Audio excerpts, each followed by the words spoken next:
morning তো আজি আমি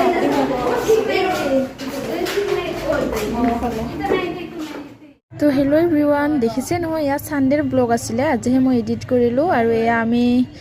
কেইজনীয়ে আউটিং যাব ওলাইছোঁ একেদিন যিহেতু বহুত দিন হৈছে আমি আউটিং যোৱা নাছিলোঁ এক্সামৰ বাবে তো আমাৰ ফাইনেল এক্সাম শেষ হৈছে এতিয়া প্ৰেক্টিকেল এটা হৈ গৈছে এটা আছে তো আমি এনেকৈ ধুনীয়াকৈ সকলোৱে ওলাই কেনে গ'লোঁ আৰু গোৱালপাৰালৈ তো ইয়াৰ বাণিজ্য মেলা হৈ আছে গোৱালপাৰা কলেজত আপোনালোকে আহিলে আহিব পাৰে তো আমিও এপাক আহিলোঁ এইফালে কি পায় কি নাপায় এনেকৈ চালোঁ আৰু তো এইফালে দেখিছে নহয় আমাৰ কেইজনী মানে য'তেই সোমাই তাতে একদম ভিৰ আৰু ইয়াৰ চুৱেটাৰ ওলাইছে যিহেতু ঠাণ্ডাৰ ছিজন হয় আপোনালোকে আহিলে আহিব পাৰে আমি যিহেতু মৰ্ণিঙত গৈছিলোঁ ন সেইকাৰণে ইমান দোকান অপেন কৰা নাছিলে তো এইফালে মোৰ ফ্ৰেণ্ডবিলাকে কিবা কিবি চাই আছে আৰু তো ইয়া এইফালে কিন্তু এটা কথা দেই বহুত দাম কৰি যে ইয়াতে তাৰপিছত আহিলোঁ আমি শ্বপিং মলত মানে শ্বপিং মল নহয় আৰু সৰু সুৰা দোকান বুলি ক'ব লাগিব হ'লচেলৰ তো ইয়াতে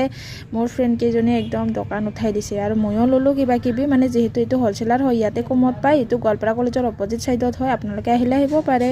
ইয়াতে ধুনীয়া ধুনীয়া বস্তুবিলাক ক্লেপচাৰবিলাক যিহেতু অলপমান কমত পোৱা যায় হ'লচেলাৰ হয় ন তো ইয়াতে আমি সকলোৱে বহুতকেইটা লৈ লৈছোঁ দেই আধা আধি দোকান প্ৰায় শেষে আৰু এইফালে ময়ো লৈ ল'লোঁ কিবা কিবি আৰু আমি দুদিনকেই গ'লোঁ ইটো মানে ছানডেৰ ব্লগ আছিলে আৰু আমি যোৱাকালি গৈছোঁ তাৰপিছত আমি আহিলোঁ বাজৈ হোটেলত ভাত খাওঁ বুলি মানে যিহেতু মৰ্ণিঙত একো খোৱা নাছিলোঁ ইফালে মোৰ ফ্ৰেণ্ডজনী ইফালে মই আৰু ইয়াতে নিৰামিষ থালি বহুতকেইটা আইটেম পোৱা যায় এয়া দেখিছে নহয় মাছৰ পিটিকা দালি